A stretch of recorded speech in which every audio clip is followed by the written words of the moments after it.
what's up, people? Welcome to my film analysis and review of one of my favorite films of all time, The Abyss, directed by James Cameron. Holy shit! I cannot believe that this film has finally been released on Blu-ray after almost 20 years. So not only do we have the Blu-ray, but we have the 4K as well. And I am completely just out of my mind with excitement over here. This film, I've had to watch this film for the last almost 20 years in a crappy DVD transfer that is pan and scan letterbox, meaning we got black bars on the top and the sides, similar to the original Star Wars theatrical cuts that were released in 2006. The only versions of the theatrical cuts for the original trilogy are also in letterbox format. So I have just been suffering, right? Because I wanted a great transfer of this film for so long. And James Cameron just kept, I don't know what he was doing, focusing on those Avatar movies that I could care less about. And not only did we not have The Abyss on Blu-ray, but True Lies never came out on Blu-ray, which is also directed by James Cameron. So seeing True Lies and The Abyss finally be released in Blu-ray in 2024 after all this time, this is just a moment of celebration for me. So we have 3 new releases. We have The Abyss, we have True Lies, and James Cameron has also decided to release Aliens in 4K, which, again, another one of my favorite movies. But I'm going to be talking about The Abyss, which is my favorite James Cameron movie of all time. Yes, I love The Abyss more than Terminator 2. I love The Abyss more than Aliens. I love The Abyss more than Terminator 1. It's my favorite James Cameron movie, right? And when I tell people that, they're like, really? But you know what? Many people have not watched The Abyss. They're familiar with the Terminator films. They're familiar with Aliens. They're familiar with Titanic and Avatar and even True Lies, right? But a lot of people that I know have never seen The Abyss, and that is a complete travesty to me because The Abyss is, in my opinion, the best film that James Cameron has ever produced. I mean, this film is outstanding. It has so much heart and so much emotion. But not only that, the special effects are out of this world. And you will never see anything like this today. You will never see anything like you see in The Abyss ever again. Perfect example. The Abyss has the best underwater photography of all time, right? Hands down. It's you cannot dispute this. Right? There's no CGI being used as far as the underwater photography. This guy, James Cameron, used an abandoned nuclear reactor, filled that baby up with water to get these shots, to film this movie, right? And so what you're seeing essentially is real. It's not CGI. Yes, there's CGI in the film, and we're going to talk about that because this was breakthrough special effects. It even won the Oscar for Best Special Effects at the time, right? But I'm referring to specifically right now to the underwater photography and all that, right? You will never see that ever again. Case in point, Avatar 2, The Way of the Water. All that is practically CGI. It's all CGI.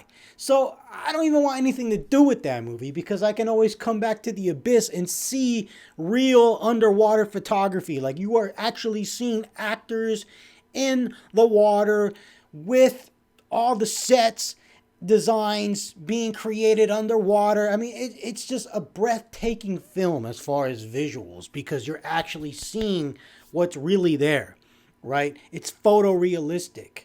Whereas something like Avatar 2, The Way of the Water, as soon as I see a single frame of that movie, the first thing that comes to mind is CGI. So yes, The Abyss is just, as far as cinematography and the special effects and the set design, this film is breathtaking. And James Cameron's direction, he just never fails to know how to direct actors and to get them to deliver such dramatic and emotional performances, right? The three outstanding actors in this film, the breakthroughs, right, for me are Ed Harris as Virgil, Mary Elizabeth Mastrantonio, and Michael Biehn, who is Kyle Reese in the Terminator series, and he was Lieutenant Corporal Hicks in Aliens. Those are the roles he's best known for. Ed Harris, I want to say he's probably best known for something like Apollo 11, right? And Mary Elizabeth Mastrantonio, she is best known for the sister in Scarface with Al Pacino, right? These three performances from these three actors really carry the film. Outstanding performances. We're going to get into that. But yes, this film is outstanding. And I love the themes that are present in this movie. And James Cameron, he definitely has a signature style, and he definitely has reoccurring themes throughout his movies, right? And here again, we have this theme of man at war with himself. We see this in Aliens. We see this in the Terminator series, and it's present here as well. We see it also in Avatar, right? And it's present here as well. And in my opinion, this is the best, I guess you want to say, rendition of that as far as it being conveyed by James Cameron. So there's also another central theme in this film, and that is one of paranoia, right? So we have paranoia being one of the central themes, man being at war with himself, this rekindling of love and how love triumphs in the face of, I guess you want to say, love triumphs in the face of death, right? Not evil. I wasn't going to say evil. I'm not going to say evil. I want to say love triumphs in the face of death.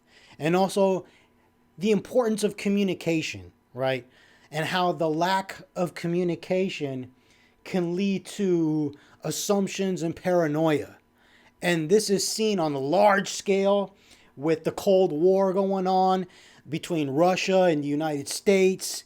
And it's also seen on a smaller scale with Ed Harris's character and his wife in the film, played by Mary Mastrantonio. And Ed Harris, even whenever somebody doesn't have communication with like the main rig or the main, I was going to say like ship, even though they're kind of submarines, something happens, right? Paranoia happens. Fear happens, right? And then you have to face your fears because one feels alone. They feel abandoned, right? And then at the very end of this film, something very touching is conveyed by the actors, right? So it's conveyed that we're all alone in the dark, right? We're all alone in the dark. And I think that resonates with a lot of people. Everybody has felt alone at one point in their life, right? They felt alone. They felt like they're all by themselves. And what Ed Harris and Mary Elizabeth Mastrantonio, they reconcile. So some context here, right? They are a couple. They're a married couple literally going through a divorce.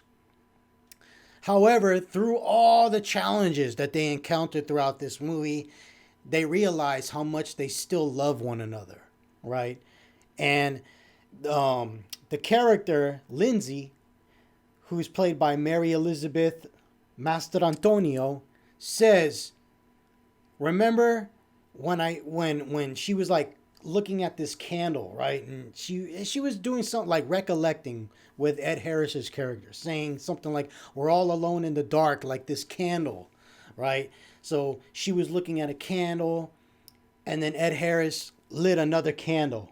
So now there's two candles, and he says, like you're not alone, right? So I think that theme really resonates with me and the audience because everybody's felt alone before.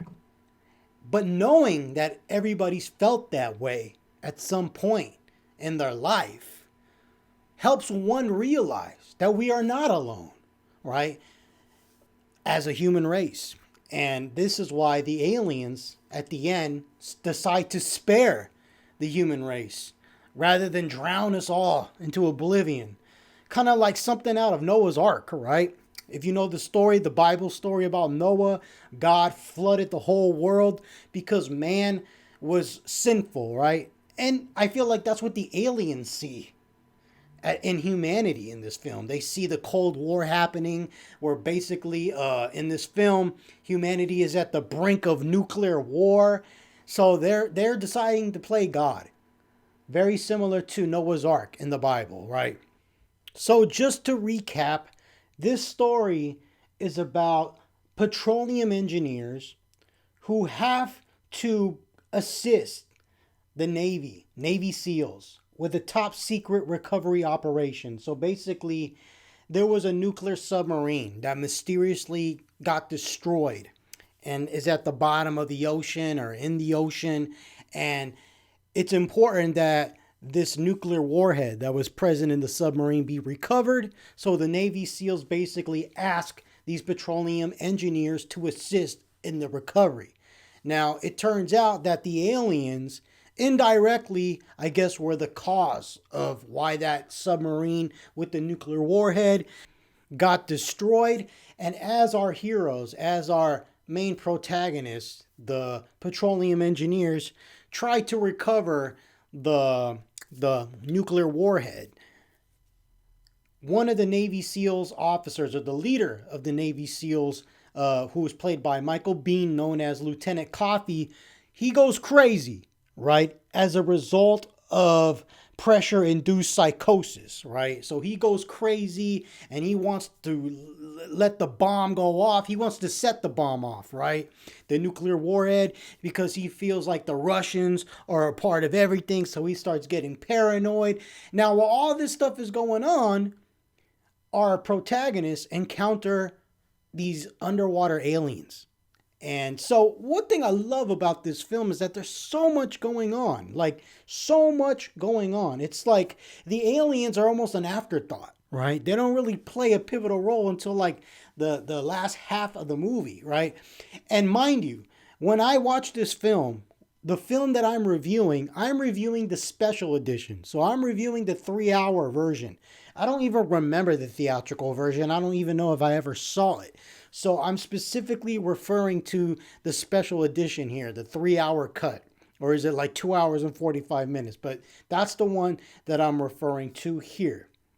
Now, I really love the performance by Mary Elizabeth Mastrantonio. She's outstanding. She's a great, strong female character without being over the top. I mean, she's just strong emotionally. And even when she's weak, even when she's having doubts and fears, I relate to her. And she's able to overcome these fears and doubts. But we get to see her go through the process, which is outstanding and which makes her relatable, right? And I love how there's this hurricane going on, or there's a hurricane that's coming, right? And as soon as that's like established in the film, she shows up in the movie, right? Like literally the dialogue spoken that a hurricane's coming, and then she walks through the door.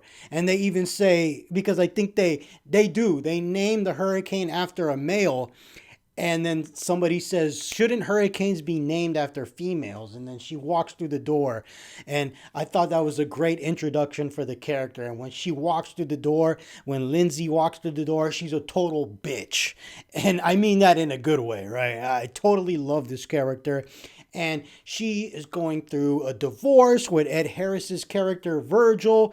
And I just have to say that they have excellent chemistry. Some of the best chemistry that I've seen in a film between two bickering couples, right? Ed Harris and Mary Elizabeth Mastrantonio do an outstanding job. They are totally believable as a couple that is going through a divorce, as a married couple that's going through a divorce.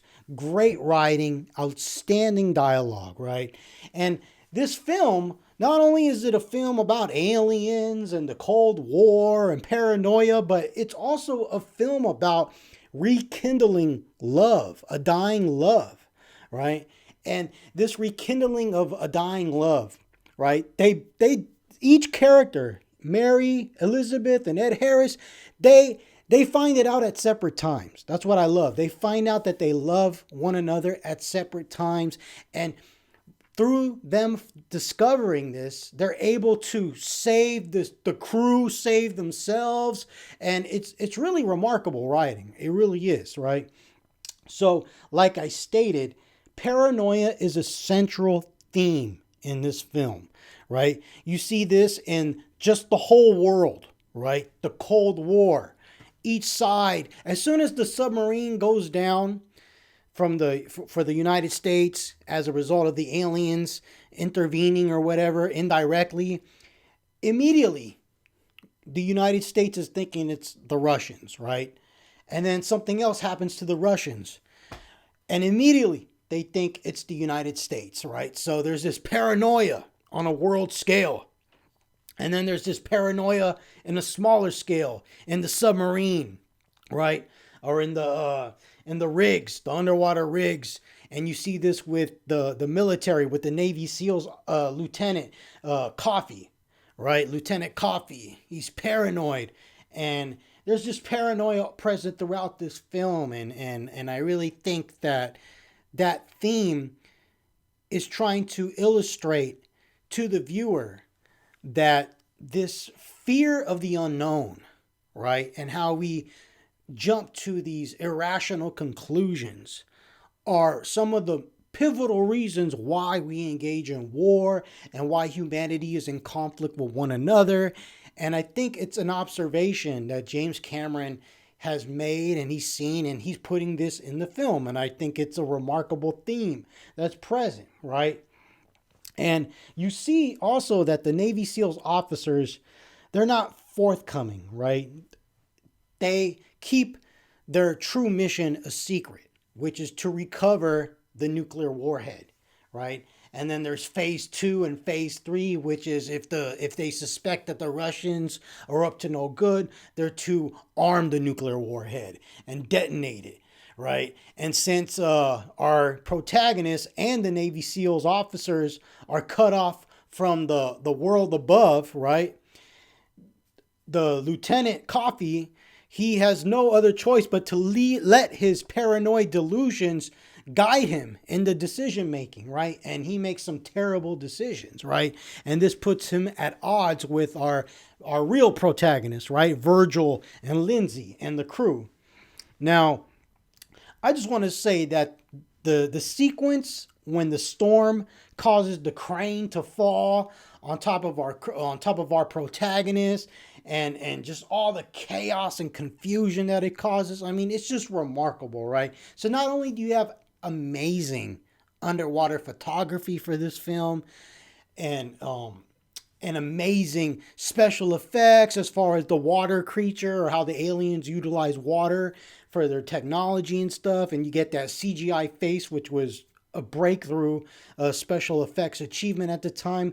But the stop motion effects, right, are just outstanding, right?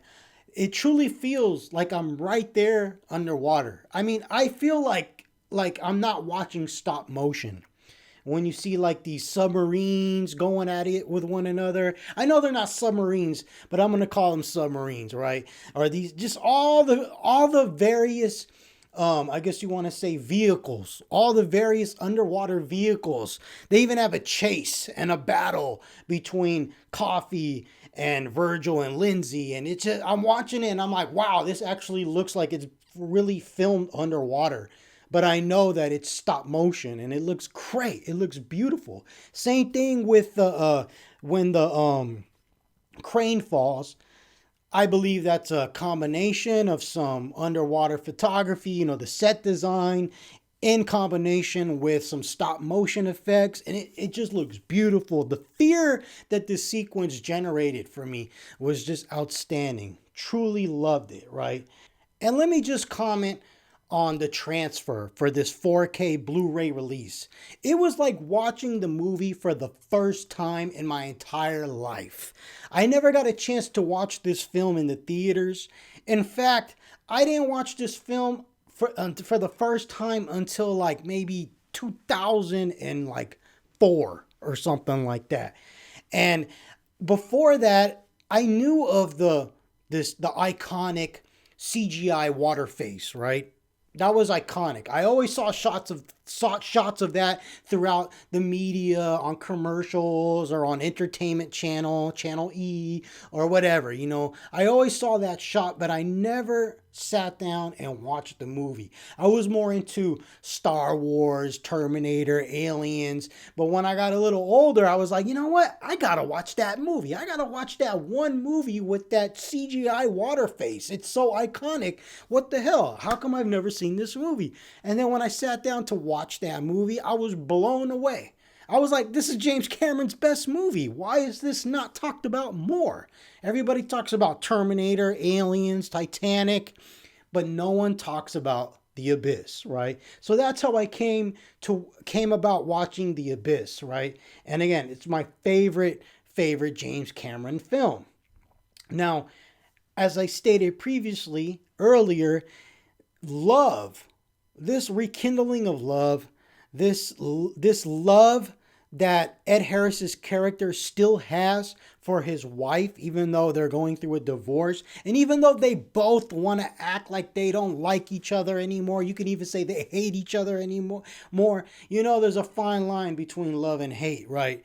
And this love saves this crew so many times. Perfect example is when Virgil gets into an argument with his soon-to-be ex-wife, right, Lindsay, and he storms off, she storms off, he takes off his wedding ring, he throws it in the toilet, walks away, and then like 10 seconds later, he comes back, puts his hand in the toilet, regrets throwing the ring into the toilet, and digs it up, right? And then for the duration of the film, he has a blue hand, right, because he put his hand in the toilet.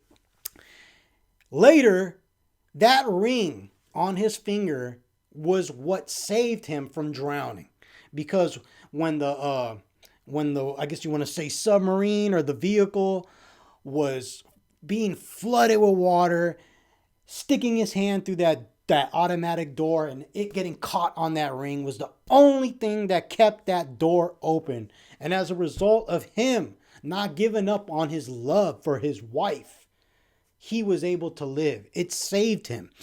The love he has for his wife saved him. Thought that was excellent writing. Thought it was a brilliant sequence. I love little nuances like that really are important to the big picture, right? And they contribute to the central themes, which is that love triumphs in the face of death, right? Another thing that I really like that said, a line of dialogue, is we all see what we want to see, but you have to look with better eyes, right? And this ties in again with paranoia, assumptions, no communication. And as a result of no communication, we make assumptions, we get paranoid and things like that. But we all see what we want to see, but you have to look with better eyes. And that is brilliant. That's deep, man, for me, right? Because it's true.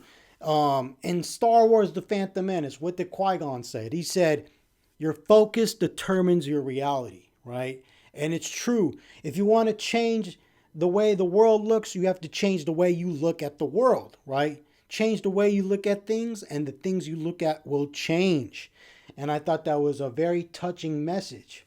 Now, some people stated or have stated that James Cameron is kind of anti-military, but I think they're just looking at things on a surface level, right?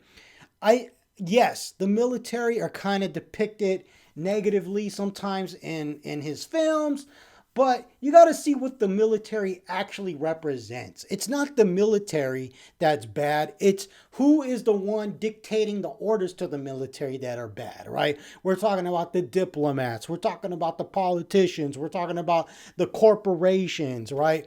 And Terminator, it's Cyberdyne, right? In Aliens, it's remember Parker, that character that worked for the company. He totally knew that the aliens were there, and the whole intention was to get everybody impregnated with the aliens, right? Um, an Avatar, it's the military is acting on behalf of these corporations and these politicians, and those are the bad ones, right?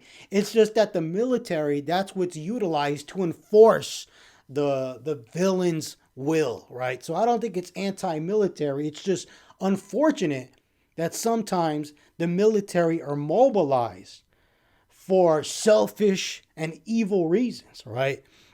So I don't think that this film is anti-military, and I don't think James Cameron is anti-military, right? The true villain are the corporations, right? And in this film, I guess you want to say the true villain is the paranoia, right? The paranoia, humanity as a whole, right? That's the villain, the human nature, you know. But at the same time, human nature is a duality, because human nature is the villain, and at the same time, love, human, which is part of human nature as well, is also the redeemer, right? Which what is going to redeem man and what saves the world at the end of this film. So again, James Cameron, just like in Terminator, he's trying to say there is a duality between man. Man is at war with himself. Man is his worst enemy. And at the same time, man is the only one that can be its own hero, right? This is why I love James Cameron's early work, right? James Cameron from the 80s and 90s, easily one of the greatest American filmmakers of all time, right? Now, death and rebirth of our main protagonists, Virgil and Lindsay's love, right, is another central theme, right? And what I'm referring to here is Lindsay literally dies for like a brief moment, for like 10 minutes, 20 minutes when she drowns, right? But that was the intention. That was the only way to get her. That was her only hope of living. She had to drown for 10 minutes and then be resuscitated, right? But when Ed Harris's character, Virgil, when Virgil thinks that she cannot be brought back, when he thinks that she is gone, the plan didn't work, she cannot be resuscitated, you see the love he has for her, right? In the beginning of the film, he's like, oh, I can't stand this bitch, and he dumps the wedding ring, and then he comes back 10 seconds later. Why? To pick up the wedding ring. Why does he do that? Because he still loves her, right?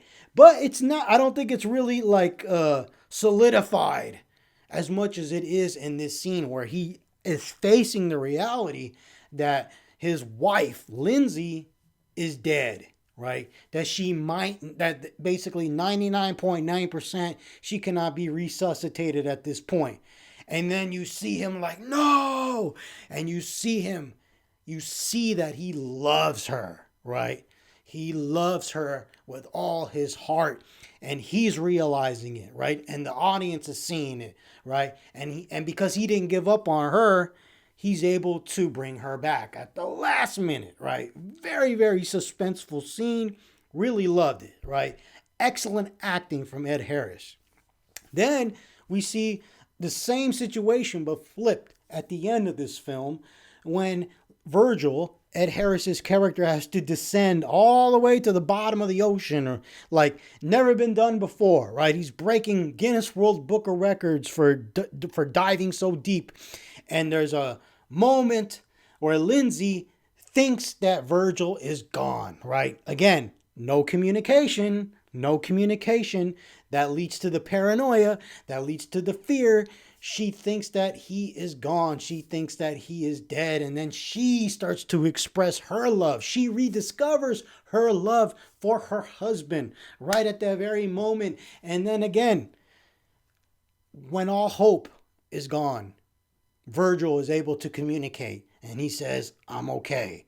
And then she's relieved. And by the end of this film, these two realize that they still love each other, right? And it's because of their love that the aliens were like, we're not going to wipe out humanity, because we see how that you two love each other.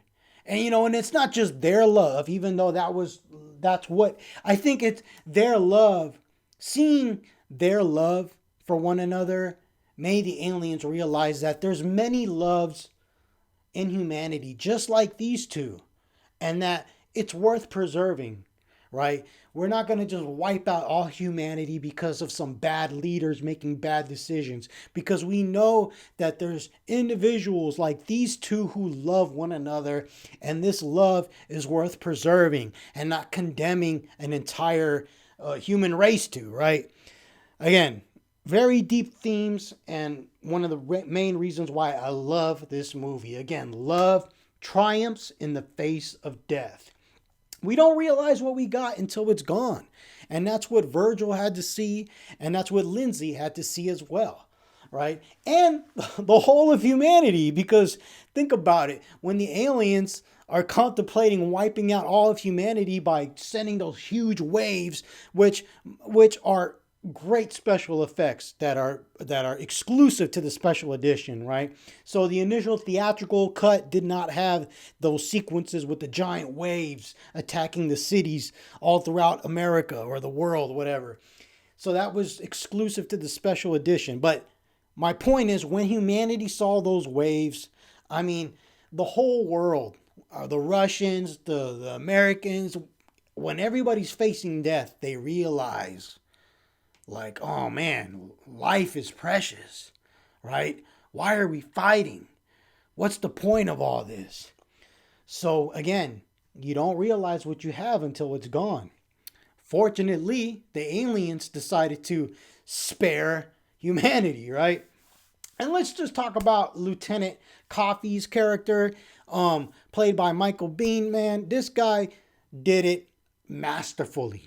The way that he conveys the paranoia, the way that his hands shake due to pressure-induced psychosis, and just how gradually he gets more paranoid and more paranoid to the point where he's just like completely insane. This is his best role, and I absolutely really adored his performance. That last action sequence between Ed Harris and him was a great fight, and then he gets into that underwater vehicle, and then you have the chase between Ed Harris, Lindsay, and Lieutenant Coffey was outstanding. And the way he died, man, when he fell off the cliff in that vehicle, that underwater submarine vehicle, and he just goes into the abyss, and then you just see his vehicle pressurize and just explode or implode and just completely obliterate him. I mean, the special effects were amazing, and again, Michael Biehn did an outstanding job, right? Completely loved this movie. Thought it was amazing, and I like the way that they did the aliens, right? So the aliens, they don't look like E.T., they don't look like Greys. They kind of look, I thought that the conservative approach with the aliens in this film was the right way to go because it makes it more accessible. So at first, these aliens almost look like jellyfish, right? And then when you get really up close, they look organic, and at the same time, they look exotic, but at the same time familiar, right? So it's not too far-fetched as far as like the character designs for the aliens, and at the same time, it feels novel, right? Yet familiar. So I thought that was outstanding. Love how the underwater, I guess you want to say, ship or civilization that the aliens had under there looked outstanding, and I think the lighting and the design for it makes sense because it has to blend in with the underwater environment. So this whole jellyfish kind of electric light vibe, I totally dig it, right? Totally dig it. And then the sequence where the aliens use water to manipulate and turn into the face of Lindsay and Coffey. At the time, it was mind-blowing, the special effects. And this is obviously the precursor to the T-1000 special effect in Terminator 2. But, it's done so well as far as how it contributes to the story that I love that scene. It still has a sense of wonder to it, even though it's an old special effect. It doesn't look horrible, it looks great. But what makes the scene so powerful is that it still generates a sense of wonder. Why does it do that? Because the movie's great, because of the performances, because of the themes, because of the timing when this scene actually happens. And again, just the reaction to the characters, I totally believe it, right? It's like my mind sees that scene and is not like, oh, this was amazing for its time because it was a special effects breakthrough. Huh. No, I'm totally engrossed by the scene. I'm not thinking about the special effect. I am reacting in the same manner that the characters do, meaning with a sense of wonder and discovery. Really love that scene. Really love this movie. So grateful that it's finally released in Blu-ray and 4K, right? But I'm just grateful for the Blu-ray, right? Because this thing skipped a whole generation, right? It never came out on Blu-ray, yet alone widescreen format, unless you had the old TVs, right? Tube televisions. So I'm just, I may sound like a total dork right now, but I was just so elated to finally have this in Blu-ray, yet alone 4K. I love this movie with all my heart. A plus easily. James Cameron's best movie. Thank you for listening. If you enjoyed this review and analysis, please like, subscribe, and share. Take care, people. And last but not least, one love.